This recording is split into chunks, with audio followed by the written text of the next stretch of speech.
안녕하세요. 이상철 교수입니다. 이번 시간에는 확률의 개념과 이해에 대해서 이제부터 배워보도록 하겠습니다. 우리가 이전까지 통계학에 대한 기본 개념, 그죠? 왜 표본을 뽑는지에 대해서 배웠고, 표본을 추출함으로써 발생하는 표본 오차에 대한 개념에 대해서 배웠습니다. 그 다음에 데이터를 가장 먼저 데이터를 뽑았으면 이제 데이터를 정리해야 되죠.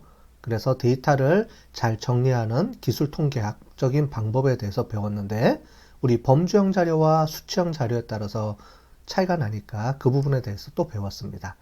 자, 이제 드디어 확률에 대해서 우리가 배워야 됩니다. 아마 여러분들이 이제 수학 시간에 제일 어려웠던 게 확률에 대한 개념을 배우는 거였죠. 근데 여기서는 확률을 왜 배우는지에 대해서 우리가 확률이 그리고 어떤 개념인지에 대해서 배워보도록 하고요. 계산하고 이런 것보다는 우리가 확률에 대한 근본적인 개념을 중심으로 배워보도록 하겠습니다. 자, 먼저 확률의 개념과 종류에 대해서 배워보겠어요. 확률이라는 게 도대체 뭘까요? 그 다음에 확률을 배우는 데 있어서 경우의 수, 특히 카운팅에 대해서 좀 배워보고요. 그 다음에 확률의 특성은 뭐가 있는지 이걸 배워보도록 하고, 특히 조건부 확률, 특히 베이지 정리에 대해서 배워보도록 하겠습니다. 우리가 앞으로 이제 빅데이터 분석을 하다 보면은 베이지안 정리라든가 또는 나이브 베이지 공식을 이용해서 나중에 데이터 마이닝이랑 이런 걸 해야 됩니다. 그러다 보니까 이제 베이지안 정리도 이번 기회에 좀 배워보도록 하겠습니다. 자, 먼저 확률의 개념에 대해서 또 배워보도록 하겠습니다. 자, 우리가 통계학에서 항상 확률을 같이 배웠죠. 그렇죠? 그래서 확통이라고 줄여서 얘기하죠. 확률과 통계. 고등학교에는 그걸 한 학기 정도 여러분들이 배웠을 거예요. 그래서 확률과 통계라는 게 왜 같이 묶어서 배우고 왜 통계에서는 왜 같이 확률이라는 개념에 대해서 배우는지 그걸 설명을 드리도록 할 텐데 그거는 우리가 이미 배웠습니다. 왜 그렇죠? 우리가 샘플링 오차 때문에 그렇죠? 그래서 샘플 오차에 대한 오차 범위를 구하는데 확률에 대한 개념을 이용해서 배운다고 우리가 배웠습니다. 자, 이미 결론은 알았어요. 그러면 이제 확률이라는 게 뭔지에 대해서 배워보도록 할게요. 자, 통계에서 말씀드린 것처럼 정리를 해보자면 모집단으로부터 표본을 추출하는 거죠. 왜 추출하는지 배우셨죠? 모집단을 다 조사하지 못하기 때문에 그렇습니다. 그래서 우리는 표본을 추출하고요. 표본을 추출하면 표본의 값을 우리가 알 수 있어요. 결국 우리가 알 수 있는 값은 모집단의 값이 아니고 표본을 통해서 구한 표본 통계량, 추정치를 아는 거고요. 그 추정치를 이용해서 모집단, 우리가 알고 싶어하는 진짜 모집단의 값이 어떤 값인지를 우리가 거꾸로 유추해내는 거죠. 그걸 우리가 통계적 추론이라고 합니다. 이럴 때 뭘 이용하냐? 확률이라는 개념을 가지고 우리가 통계적으로 추론을 해야 돼요. 그래서 우리가 확률을 배우는 겁니다. 그래서 통계학은 확률과 떼어놓을 수가 없어요. 그죠? 통계는 표본을 갖고 조사하는 학문이기 때문에 이제 표본을 뽑으면 어쩔 수 없이 결국은 우리가 오차범위라는 거를 우리가 가질 수밖에 없고요. 그 오차범위에 대한 거를 이용해서 우리가 모집단을 예측해야 되니까 확률을 이용할 수밖에 없습니다. 가장 많이 봤던 이런 모양 봤죠? 우리가 이제 다음번에 이제 이 확률 분포에 대해서 배울 때 이 모양이 왜 어떻게 나오는지 이거를 우리가 배울 텐데요. 일단은 기본적으로 통계에서 가장 많이 보는 그림이니까 일단 알아두시면 좋을 것 같습니다. 통계 추론할 때 추론, 가설 검정 이런 걸 얘기하는데 이것도 우리가 나중에 배울 거예요. 둘 다 확률에 대한 이런 개념을 가지고 배웁니다. 여기서는 95%, 여기는 5%, 요거에 대한 반대 개념입니다. 자, 그래서 이런 확률 값을 가지고 이런 그래프를 그리고요. 요 확률 분포. 여기서는 이렇게 빨간색에 나와 있는 면적을 의미합니다. 이게 확률 값이에요. 왜 면적이 확률인지에 대해서는 나중에 또 배워볼 거예요. 자, 그래서 이렇게 값이 주어지면 이 정도의 오차 범위를 구할 수 있는 겁니다. 이 오차 범위가 뭐냐면 우리가 알고 싶어하는 모수가 들어있을 값의 범위예요. 여기서부터 여기까지입니다.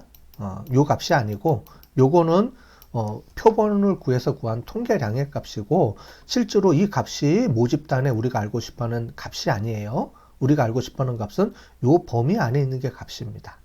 뭔지는 모르죠. 그죠? 그래서 모집단 모수가 들어있을 확률이 요 면적에 대한 확률을 구하면 결국은 이 면적이 어디부터 어디까지인지를 우리가 계산해낼 수가 있다는 겁니다. 자, 그러면 이제 확률에 대해서 한번 배워볼게요. 드디어. 확률은 되게 어렵게 생각하는데 확률은 간단합니다. 여러분들 이미 확률을 다 쓰고 있어요. 여러분들 비올 확률, 그 다음에 뭐뭐 할 확률, 사고 날 확률, 이런 거 우리가 다 배우죠?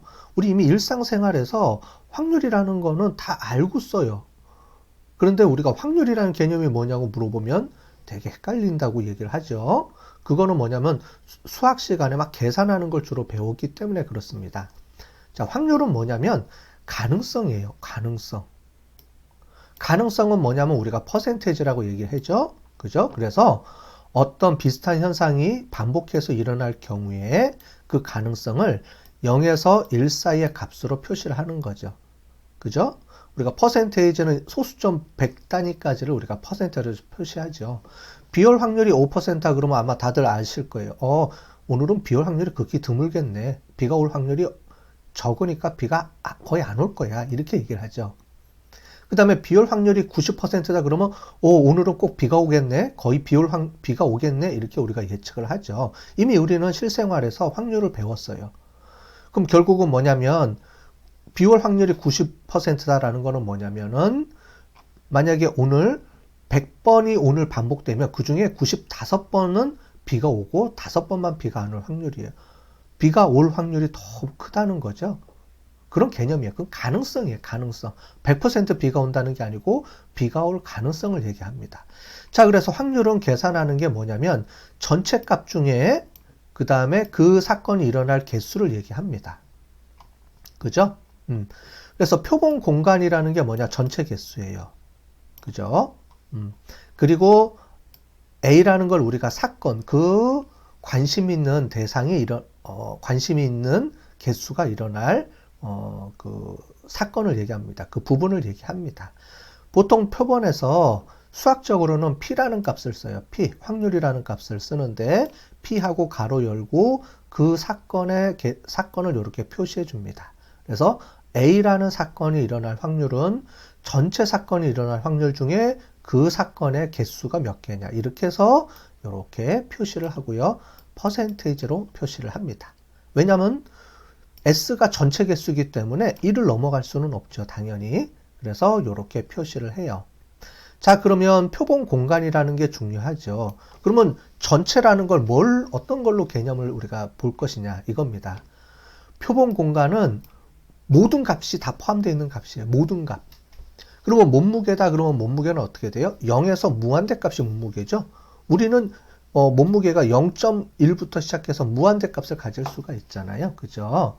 그런 개념부터 시작해서 또는 이산 확률도 있습니다. 자, 뭐냐면은 우리가 어떤 특정한 가정의 가족수 그러면 0명, 1명, 2명, 3명, 4명, 5명에서 쭉 이어지죠.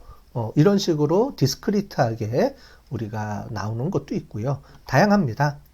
보통 S를 표시를 하는데 자, 예를 들어 볼게요. 주사위 한 개를 던진다 그러면 우리가 생각해 봅시다. 주사위는 총 6개의 숫자가 있죠. 그래서 1부터 6번까지의 숫자가 나올 수 있어요. 그러니까 모든 숫자가 1부터 6까지 다 나올 수 있죠. 그거보다 더 넘는 건 없습니다. 그래서 1, 2, 3, 4, 5, 6이 전체 모집 전체가 되는 거예요. 그걸 표본 공간이라 그래요. 이해되셨죠? 표본 공간은 그래서 전체를 의미합니다. 근데 전체라는 걸 잘 기억해 두셔야 되겠죠. 자, 그 다음에 동전을 2번 던진다. 그럼 어떻게 돼요? 동전을 한 번 던지면 앞, 뒤 2가지만 나오죠. 동전을 2번 던지면 어떻게 돼요? 앞뒤, 뒤앞, 뒤뒤 이렇게 나오겠죠? 그 다음에 우리 현대자동차 매장에 손님이 한 명 들어왔어요. 이 사람이 차를 살까요? 안 살까요? 그 사람이 들어오면 우리가 차를 산다, 안 산다 2가지 경우만 있다고 해봅시다. 그러면 전체 공간은 산다, 안 산다 2개뿐이 없죠. 한 명이니까. 그 사람이 살 수도 있고 안 살 수도 있죠. 그래서 전체 표본은 산다, 안 산다 2가지 경우뿐이 없습니다. 근데 만약에 5명이라면 어떻게 될까요? 그러면 첫 번째 사람이 산다, 그 다음에 모두 다 산다가 되죠. 산다.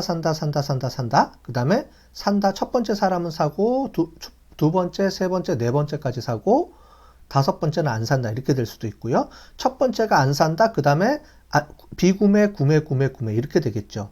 경우의 수가 무지 많겠죠. 그죠? 이걸 나중에 배우겠지만 2의 5승이 됩니다. 예, 그런 경우처럼 이거를 이제 계산하는 게 중요하겠죠. 그죠?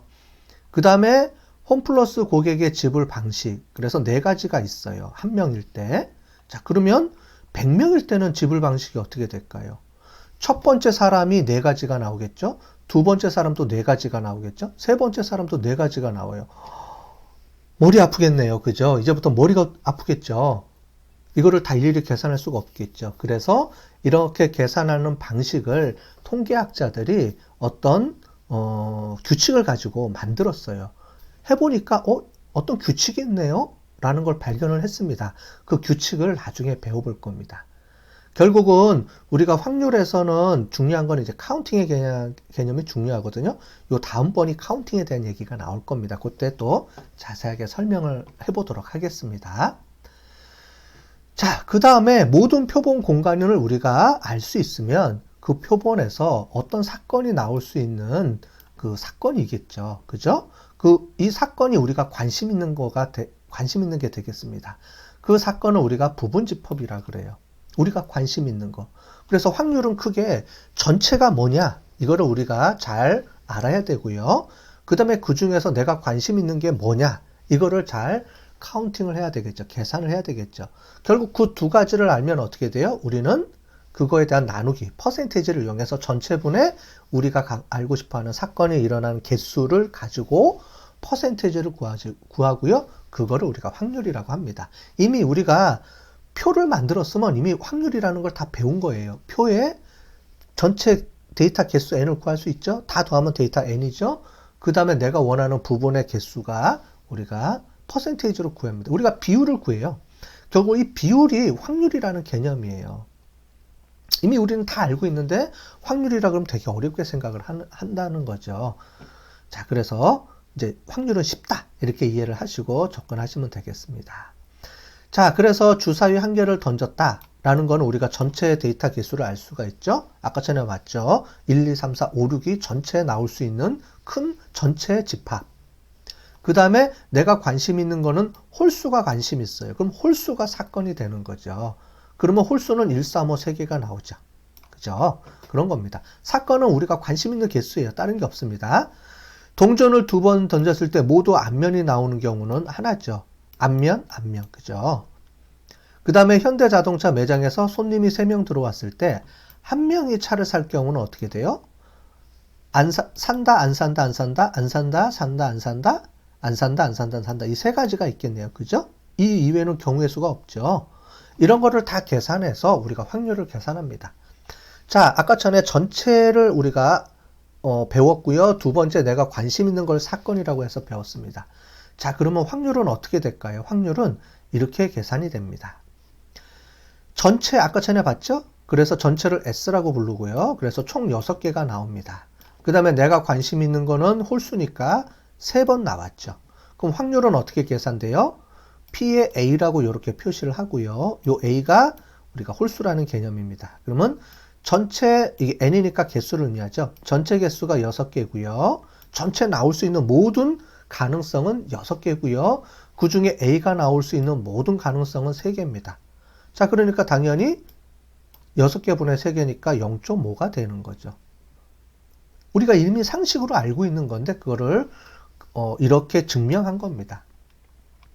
동전을 두 번 던졌을 때 모두 앞면이 나오는 경우는 어떻게 되느냐? 동전을 두 번 던졌을 때 나올 수 있는 경우의 수는 총 4번입니다. 요거 말고 없죠. 그 다음에 그 중에 내가 관심 있는 게 앞면이면 앞면은 한 번만 나와요. 자, 그러면 이렇게 해서 이렇게 됩니다. 0.25죠. 이미 우리가 다 알고 있어요. 그죠? 이거를 뭐라고 불러요? 확률이라고 부르죠. 다른 말로는 비율이죠. 퍼센테이지요. 퍼센테이지는 전체분의 그 개수잖아요. 우리가 이미 기술 통계학에서 배운 비율이라는 개념이 결국은 확률이라는 개념입니다. 네, 이미 배웠어요. 알고 있는 거예요. 그냥 용어만 바꾼 거예요. 용어만 바꾼 거예요. 그래서 확률에 대한 개념을 우리가 잘 이미 알고 있는 건데 한 번 더 설명을 드리도록 하겠습니다. 자, 이런 확률은 우리가 고전적 확률도 있고요. 그 다음에 통계적 확률도 있어요. 고전적 확률에 대해서 우리가 나오는 배경은 이렇게 돼 있습니다. 이미 우리가 아무도 알 수 있어요. 그죠? 이미 이론적으로 알고 있는 게 고전적 확률입니다. 확률이 나오게 된 배경을 보면 17세기에 우리 도박 문제로 파스칼이라는 사람 아시죠? 한 번쯤 들어봤을 거예요. 페르마라는 사람이 이 도박 문제에 대해서 이거를 어떻게 해결할 수 있을까라고 나온 거에서 확률이라는 개념이 나왔어요. 우리가 도박을 하는데 있어서 몇 퍼센트의 값이 나오고 도박에 대해서 돈을 우리가 나눠 가질 때 어떻게 나눠 가지면 좋겠냐 뭐 이런 내용이 있습니다. 재밌는 내용인데 우리가 시간이 없어서 이건 설명을 안 드리고요. 인터넷으로 뒤져보면 우리 파스칼 페르마 확률 이렇게 치면은 자세하게 나와 있어요. 그럼 읽어보면 재밌습니다. 자, 우리 여러분들 카드 게임 많이 하죠. 카드 게임 보면 우리가 이런 식으로 많이들 합니다. 그래서 5 카드 게임이라는 게 있는데 요거에 대한 가능성. 자, 이런 가능성, 원페어, 투페어 이런 용어들이 있거든요. 카드에서는 원페어라는 건 뭐냐면 이렇게 숫자가 똑같은 게 두 개가 이루어지면 페어입니다. 페어라는 거는 짝을 이룬다는 말이죠. 두 개, 한 쌍을 의미합니다. 그래서 숫자가 같은 게 이렇게 한 번 있으면 5개 중에 요거를 원페어. 그 다음에 이렇게 같은 페어가 두 개 있으면 투페어. 이런 식으로 해서 통계에서는 용어를 부르는데요. 자, 52장의 카드를 뽑을 때 확률이 똑같으냐? 카드가 총 52장이 있어요. 그래서 52장의 카드가 뽑을 때 확률이 똑같은가? 네, 똑같겠죠? 그죠? 네. 그래서 52분의 1입니다. 이런 걸 우리가 이론적 확률이에요. 우리가 이미 일반적으로 알고 있는 거를 이론적 확률이라 그럽니다. 자, 그런데 통계적 확률이라는 게 뭐냐면 실제로 우리가 해보는 거예요. 그래서 동전을 던졌을 때 앞면이 나올 확률. 이미 우리는 이걸 알고 있어요. 고전적 확률에 보면 동전은 앞면, 뒷면이 반반 나오겠죠? 앞면 하나, 뒷면 하나니까 이렇게 나옵니다. 그래서 동전을 한 번 던졌을 때 앞면이냐 뒷면이냐 해보면 2분의 1 이미 알고 있어요. 이미 이론적으로 알고 있는 거죠. 그런데 직접 실험을 해봤습니다. 이미 이런 것도 실험을 해봐요. 통계학자들이. 과연 그러냐?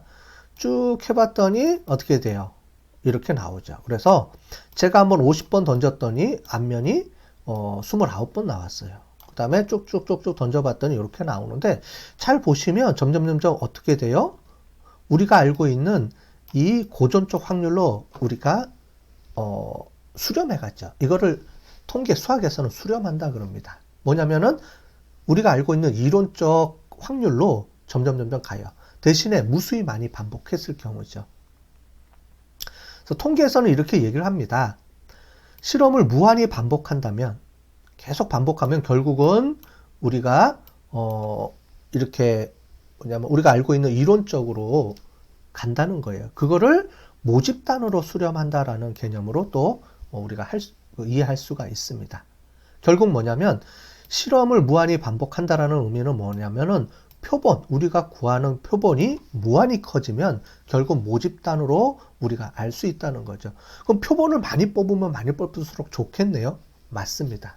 표본을 무한히 커지게 하면 결국은 이 표본이 모집단이 될 수 있거든요. 근데 그렇게까지 계속 한계가 있기 때문에 많이 뽑을 수는 없죠. 그래서 통계에서는 기본적으로 한 몇백 개, 그 다음에 좀 더 정확하게 하면 1000개, 2000개 정도 이렇게 해서 여론조사할 때는 한 1000명 정도 이렇게 표본을 조사를 하고 그 다음에 일반적으로는 한 100개에서 200~300개 정도의 샘플을 가지고 조사해도 충분히 우리가 모집단의 값을 예측할 수 있는 정도다라고 우리가 알고 있습니다. 통계학자들이 그런 걸 연구했어요. 뒤에 가면 또 이제 그런 얘기들을 우리가 또 말씀을 드리겠습니다. 그래서 이렇게 수렴한다라는 개념을 갖고 있는 거예요.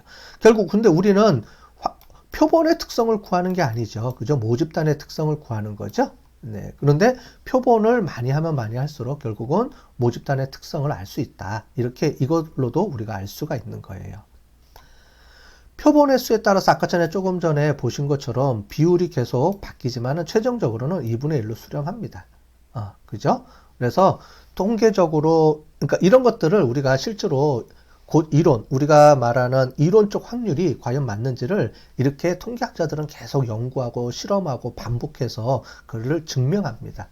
결국 우리가 알고 있는 것들은 이미 통계학자들이 수없이 많은 조건을 주고 연구를 해서 실험을 해서 나온 결과다. 증명된 결과다. 이렇게 보시면 되고요. 그래서 우리가 통계학, 수학, 통계학 시간에 배운 이론들은 검증이 된 거기 때문에 우리가 검증할 필요는 없죠. 우리는 그거를 갖다가 쓰면 되겠습니다. 자, 결국은 우리는 확률은 모집단의 특성을 찾는 거라고 했는데 이 확률은 모집단이 어떤 형식으로 구성되어 있는지를 보여줘요. 이 확률을 계속 반복하면 확률 분포라는 걸로 나옵니다. 이 확률 분포라는 거는 우리가 오늘을 배우는 건 아니고 요 다음번 시간에 배울 거예요. 오늘은 확률에 대한 기본 개념들을 중심으로 배우고 요 다음번 우리가 수업 시간에 배울 때는 이 확률에 대한 개념을 알고 결국은 이 확률에 대한 개념이 어떤 분포, 퍼져 있는 정도의 특성을 갖고 있게 되거든요. 그 특성을 알면 우리가 그 특성을 이용해서 우리가 그 모집단의 그 오차 범위를 구할 수가 있습니다. 이미 우리는 결과를 알고 있어요. 이미 첫 시간부터 해서 요 수업 시간 첫 번째 우리가 봤던 요런 동그란 종 모양의 그래프 있죠? 그게 확률 분포입니다. 그걸 이제 나중에 배울 텐데 그런 확률 분포가 나오기까지 된 배경, 왜 그렇게 확률 분포라는 게 존재하느냐라는 거를 알기 위해서 이번 시간에는 확률에 대한 기본 개념을 배우고 있는 겁니다.